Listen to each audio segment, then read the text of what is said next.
The Queen has expressed her sincere wish for Camilla, the Duchess of Cornwall, to be known as Queen Consort when Prince Charles becomes king. One confrontation was all it took to throw the royal family into fresh controversy.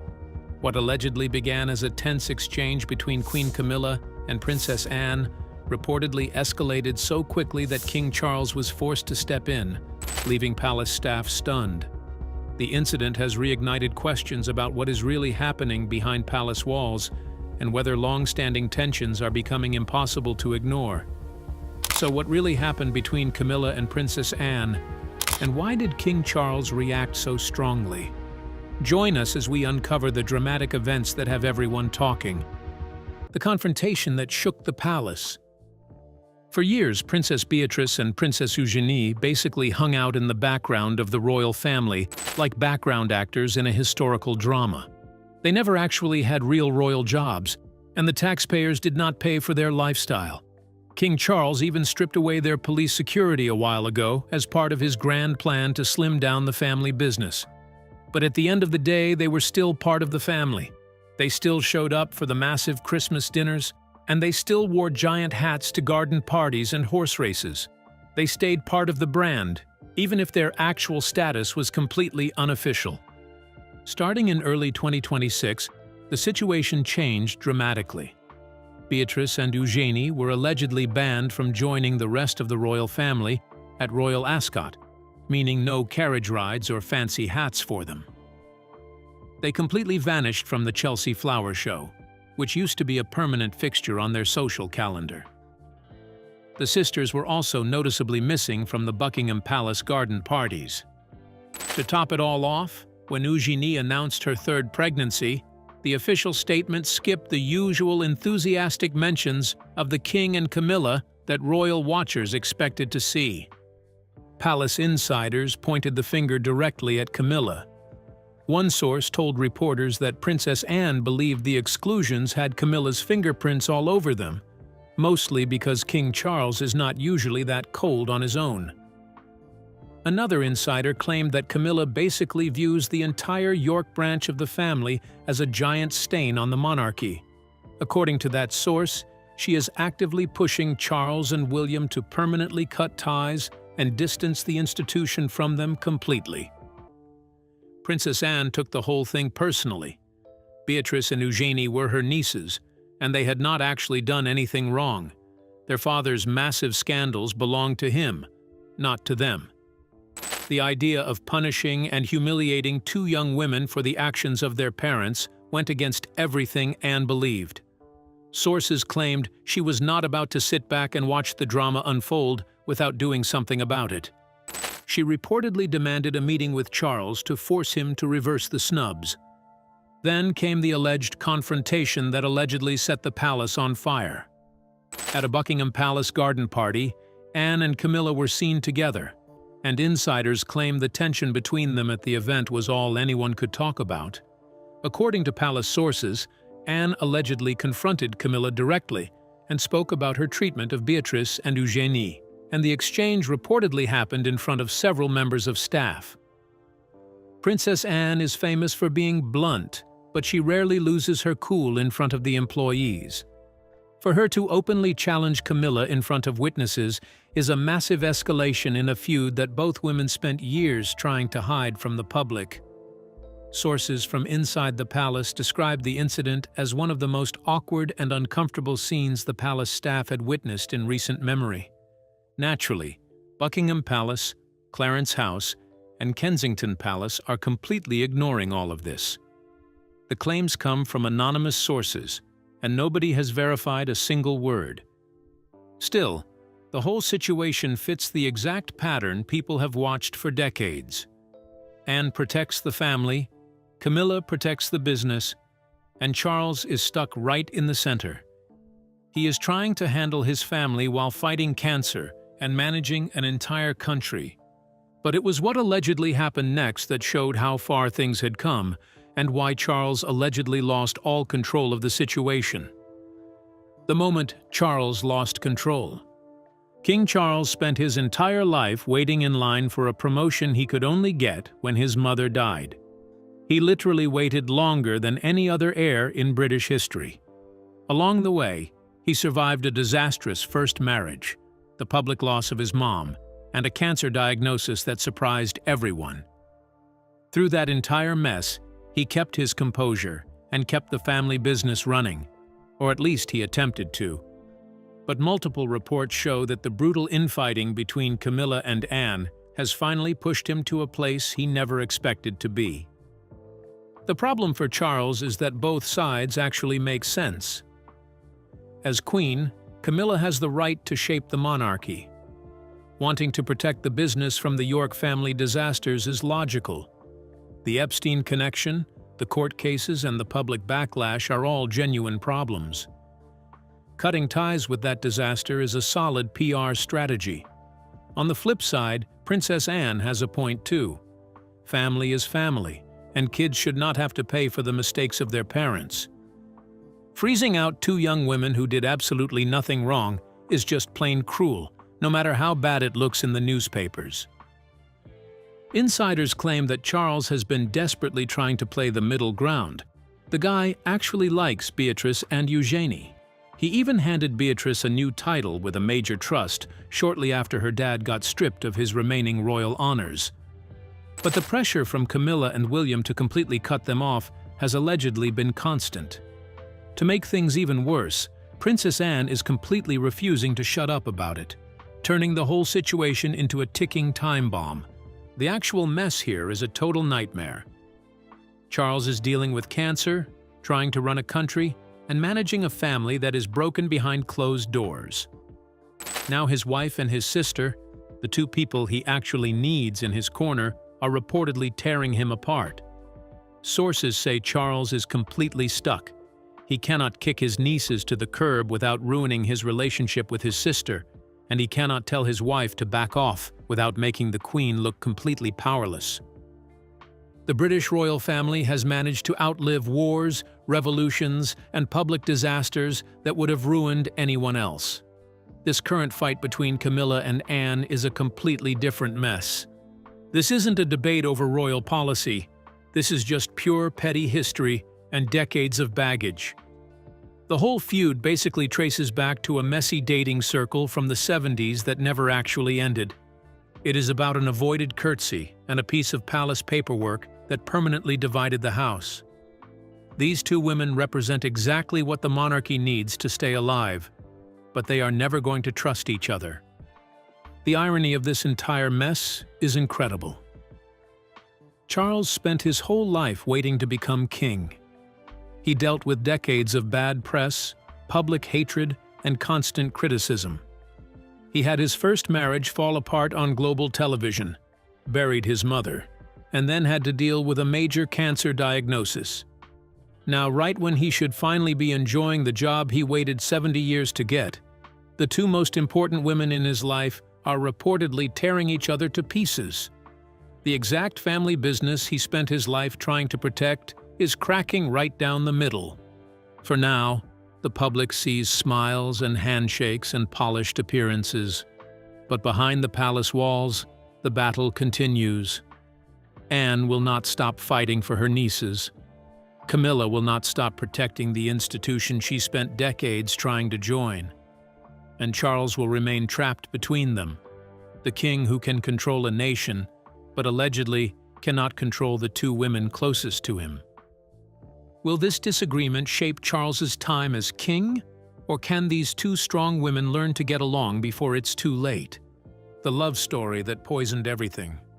The massive feud between Queen Camilla and Princess Anne had absolutely nothing to do with royal protocols or government policy. It was entirely about a guy. Specifically, they both dated the exact same man, resulting in a betrayal that neither side ever chose to forget.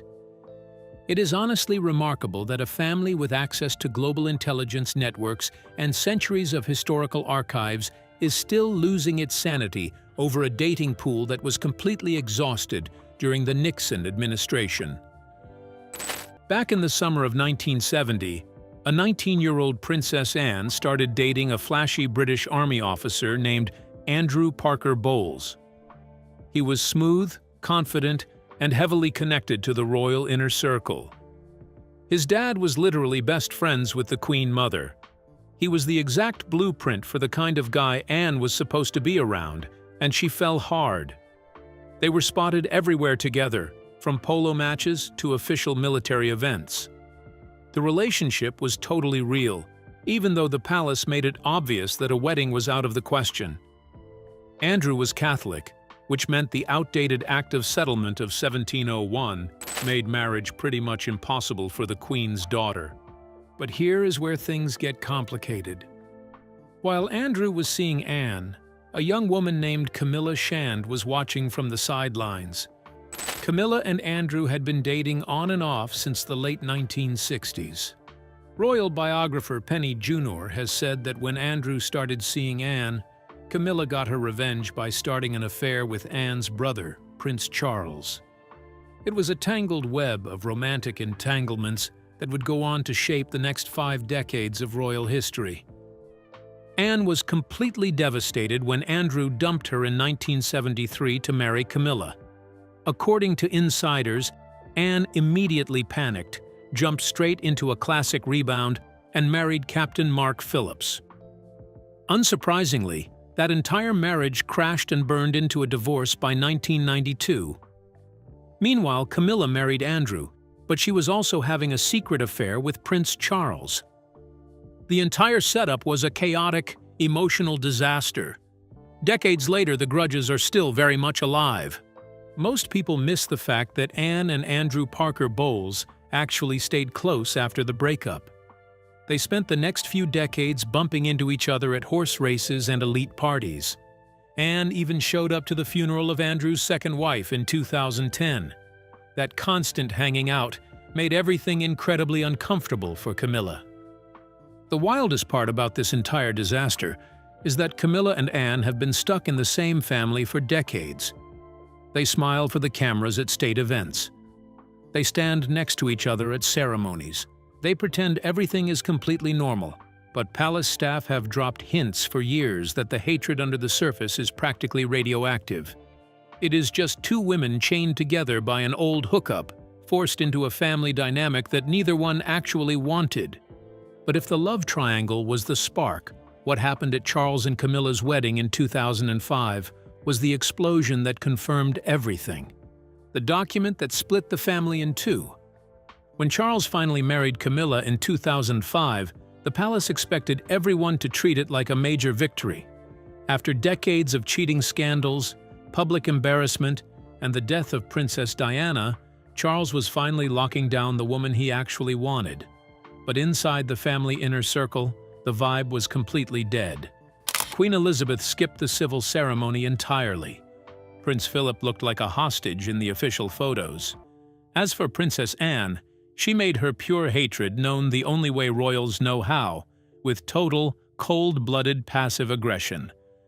Body language expert Judy James analyzed the post-wedding photographs and noted that the Queen and Philip stood back from the couple on the steps, which prevented any happy family photos from being taken. Anne's expression in those images has been described as frosty at best, and multiple sources confirmed that she had made it clear she had no intention of warming up to Camilla anytime soon. But it was what happened behind closed doors that truly shocked palace insiders. Before the wedding, Queen Elizabeth's private secretary reportedly drew up an extraordinary document. It was officially stated that Princess Anne would never be required to curtsy to Camilla. A former courtier told the press at the time that this was done at the request of Anne and Princess Alexandra, both of whom had given their adult lives to royal service, and saw no reason to bow to someone they considered deeply unpopular.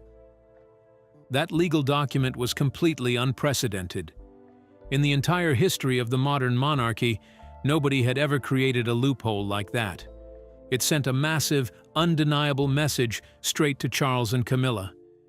Anne respected her brother, and she loved him, but she absolutely refused to treat his wife as an equal, and she was done pretending. The fact that the Queen herself signed off on the whole arrangement made the burn even worse. For Camilla, the message was impossible to miss. She had spent years trying to win over the British public after the fallout from her affair with Charles and the painful end of his marriage to Diana. Now she was being told, in the most official way possible, that the king's own sister would never bow to her. That had to sting. And according to palace insiders, it did.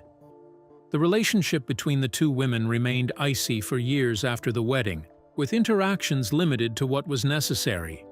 It is worth noting that Anne was just as ice-cold to Princess Diana back in the day. Royal commentators love to point out that Anne had zero time for Diana and found her constant media games incredibly annoying. Anne has always taken a completely old-school approach to the whole royal circus. Her entire philosophy is about showing up, doing the actual work, keeping your mouth shut, and never whining to the public for sympathy. To Anne, both Diana and Camilla represented the same fundamental problem. They were outsiders who dragged cheap, exhausting drama into an institution that Anne spent her entire life trying to run with quiet dignity. But then, something changed. After decades of cold shoulders and barely concealed hostility, Camilla and Anne seemed to find common ground, and fans started to believe the feud was finally over. The public was fooled. After the wedding, the public performance changed. Camilla and Anne started showing up together constantly. The media caught them talking at events, smiling at garden parties, and standing close during official ceremonies. Predictably, royal reporters immediately began questioning if the old feud was over. Writers even started churning out articles claiming the two women were suddenly best friends. It is truly impressive how a few orchestrated smiles in front of a camera can convince the public that decades of mutual hatred just evaporated over a plate of party food. When Prince Philip died in April 2021, the whole family dynamic fast-tracked into a forced truce. Royal biographer Angela Levin wrote that the funeral basically forced everyone to huddle up. The new priority was keeping Queen Elizabeth stable while she mourned, meaning old grudges had to take a back seat. Levin pointed out that the vibe between Anne and Camilla got noticeably warmer right after the funeral. Then came the coronation of King Charles in May 2023, which brought Anne's most public display of forced friendliness. In a rare interview for a BBC documentary, Anne spoke about her sister-in-law with what looked like actual respect. She claimed that Camilla's understanding of the job and her support for the king had been absolutely outstanding, adding that even though the role was not a natural fit, Camilla was doing it really well. The public could not believe it. This was the same Princess Anne who previously flat-out refused to curtsy at the wedding and forced the palace to write a legal loophole just so she could avoid bowing. Suddenly, she was handing out praise on national television. A few months later, she doubled down in Tatler magazine, calling Camilla incredibly generous and understanding. On paper, it looked like a flawless, happy ending where two lifelong rivals finally buried the hatchet. But here is the thing about the royal family. The public image and the private reality are rarely the same thing. Experienced royal commentators know that the Windsors are world-class performers. They can smile through fury. They can laugh through resentment. They can say all the right words while feeling something completely different. And according to multiple palace insiders, that is exactly what was happening between Camilla and Anne. One palace insider gave a completely blunt description of how these two actually get along. They noted that Camilla and Anne are highly skilled at trading brutal insults while keeping fake smiles glued to their faces. The two women put on a massive show whenever the cameras are rolling, but everyone behind the scenes has known about their deep mutual hatred for decades. A 50-year grudge does not magically vanish just because someone said a few nice things in a television documentary. The resentment never actually goes away. It just waits for a better time to come out. And then came a moment at Westminster Abbey that ripped the curtain wide open and reminded the world that some royal wounds never truly heal. The curtsy that never came. On March 11, 2024, the royal family crowded into Westminster Abbey for the annual Commonwealth Day service. The entire spectacle was broadcast to millions of people globally. King Charles and Queen Camilla stood at the front, playing the role of the ultimate hosts as senior family members filed inside. Prince William leaned in for a performative kiss on Camilla's cheek. Kate Middleton dropped into a flawless curtsy. The Duke and Duchess of Edinburgh both delivered the mandatory bows and curtsies. On the surface, the entire operation was running exactly the way the palace handbook demanded. Then Princess Anne walked up. She planted a quick kiss on both of Camilla's cheeks and immediately walked away. She did not curtsy or bow, and the cameras caught the exact second it happened. People watching at home, I instantly noticed that Anne completely skipped the mandatory sign of respect that every single other royal had just pulled off. The clip ended up all over social media almost instantly.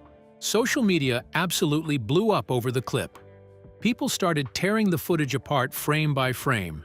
A bunch of viewers cheered Anne on for refusing to bend the knee, calling her the only authentic person left in the entire family tree.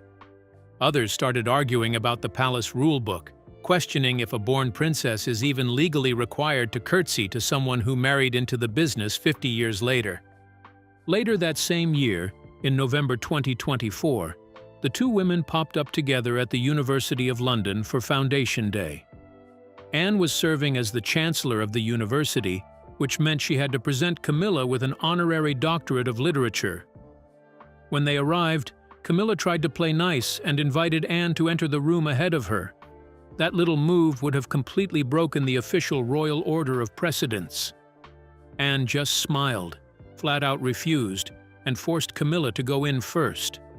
On the surface, it looked like Anne was just being a stickler for the rules. But anyone watching closely saw the real game. Anne had absolutely zero interest in accepting fake favors or special treatment from Camilla. She was keeping the boundaries exactly where they belonged. During that University of London ceremony, Camilla actually had to kneel on a stool, while Anne, acting as Chancellor, draped an honorary academic hood over her shoulders. The visual was wild. The literal Queen of England was forced to get down on her knees right in front of her sister-in-law. In a normal universe, it would just be a boring school ritual. But with 50 years of toxic history between these two, the imagery was impossible to miss. Anne held all the ceremonial leverage in that room, and everyone watching knew exactly what was happening. But what happened next made the curtsy controversy look like a minor disagreement, because Camilla was about to make a move that would push Anne to her absolute breaking point: the King's battle and the Queen's rising power. Back in February 2024, Buckingham Palace dropped the news that King Charles had cancer. The announcement immediately set off a massive wave of panic across the country and all over the global media. The palace quickly clarified that while Charles was pulling back from public appearances to start treatments, he was still going to handle behind-the-scenes state paperwork and keep his weekly meetings with the Prime Minister. They kept the specific details of the diagnosis completely locked down. The only information the palace actually shared was that it was not prostate cancer, even though doctors originally stumbled across it while checking out his enlarged prostate. The king's diagnosis completely flipped the script for Camilla.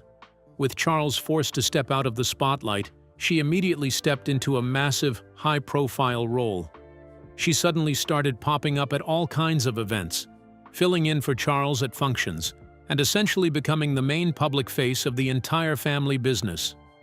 Behind closed doors, palace staff dropped hints that she was also flexing her muscles, especially when it came to calling the shots on which family members actually got allowed out in public to represent the crown. Princess Anne, meanwhile, was doing what she had always done. She was working. In 2023 and 2024, she was officially named the hardest-working royal, completing 433 and 457 engagements, respectively. Even in 2025, when Charles took the top spot with 532 engagements, Anne was right behind him with 478. She had been serving the monarchy since 1969, when she was just 18 years old. Nobody could question her dedication. The king's cancer battle threw the entire operation into chaos. Charles had to focus purely on his health, enduring weekly treatments while trying not to drop his responsibilities as head of state. By the end of 2025, he managed to push through well enough to hit 532 official engagements, which was actually the highest number for any royal that year. But the physical toll was absolutely brutal, and the constant, exhausting drama between Camilla and Anne behind the scenes definitely did not help the recovery process. The absolute last thing Charles needed on his plate was an open war between his wife and his sister. But that is exactly what was happening behind closed doors. The actual trigger for this blow-up was not some random insult or a public snub. It was way worse. The whole fight boiled down to family, 2 young princesses, and the absolute absurdity of punishing children for the mistakes of their parents. A massive medical emergency is the perfect excuse for a family to drop the act and start acting terribly. Wealth does not buy emotional maturity. It just gives people a bigger stage to dump decades of unresolved baggage right onto kids who have nothing to do